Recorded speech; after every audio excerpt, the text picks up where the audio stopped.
All right.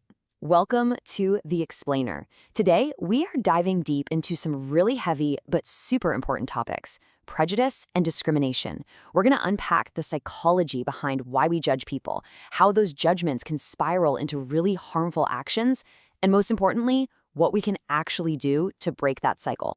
So let's just start with the big question, right? It's something that gets right to the heart of how we all interact in society. Why why do we do this? Why do we judge entire groups of people? Well, to really get a handle on this, social psychology gives us a great framework. It breaks the whole thing down into three pieces that are all connected: what we think, what we feel, and then what we do. Okay, so it all kicks off with a thought, what psychologists call a stereotype. And really, all a stereotype is a kind of mental shortcut. It's this cluster of ideas or beliefs we have filed away in our brains about a specific group of people. Think of it as the cognitive or thinking part of this whole equation. And from that thought, a feeling can start to grow. That's where prejudice comes in. It's the negative attitude or the emotion we feel towards that group, and it's usually built right on top of that stereotype. This is the emotional piece of the puzzle. And then, you know where this is going. Those negative feelings can bubble up and turn into an action, and that action is discrimination. This is the behavioral part. It's when someone is actually treated unfairly just because of the group they belong to. Thought, feeling, action. Okay, section 2, the distorted lens. This is such a great way to think about it because this whole progression, it's a really powerful and frankly often dangerous process.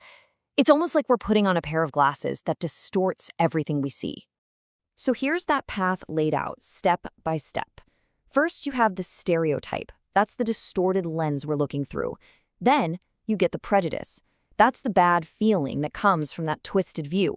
And finally, you get discrimination, which is the actual act of pushing someone away because of what that lens made you see. It's a really clear and kind of scary flowchart, isn't it? And if you ever doubt how devastating this process can be in the real world, you only have to look at history. I mean, the Nazi genocide against Jewish people is probably the most extreme and horrifying example of how these deep-seated prejudices, fueled by stereotypes, can explode into mass-scale violence and discrimination. It's a really chilling reminder of what is truly at stake here. All right, so that brings up a huge question, right? If this whole thing is so obviously destructive, why does it stick around? Why does bias persist? Well, it turns out there are some powerful psychological forces that keep this cycle spinning.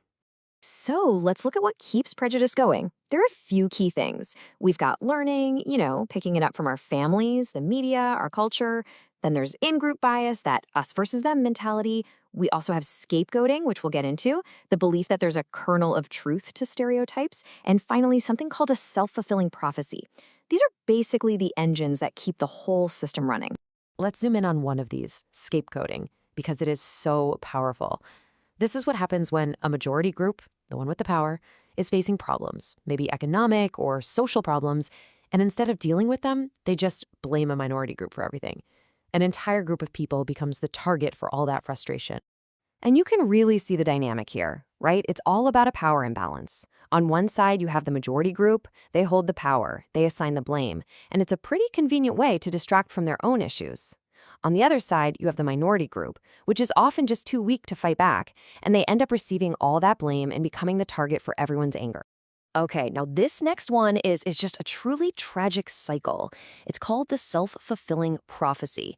And this is a really insidious phenomenon where a group that's being targeted can actually start to believe the negative things said about them. They internalize those stereotypes and over time might even start behaving in ways that seem to confirm the original prejudice.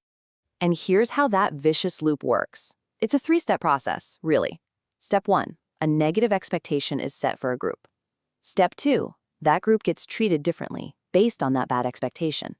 And then, step 3, the group's behavior actually starts to line up with that original negative belief.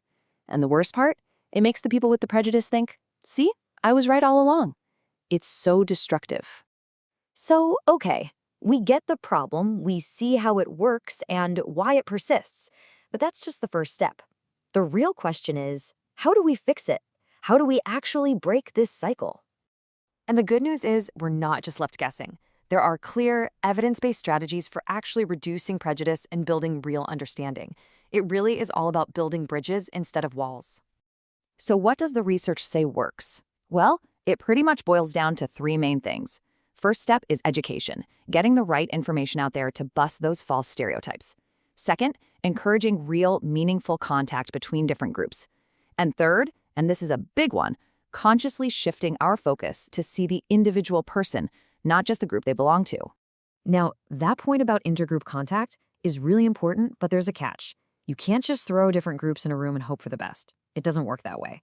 For it to be effective, the interaction has to be cooperative, not competitive. Think about it. It works best when people have equal status and they're working together on a shared goal where everyone wins.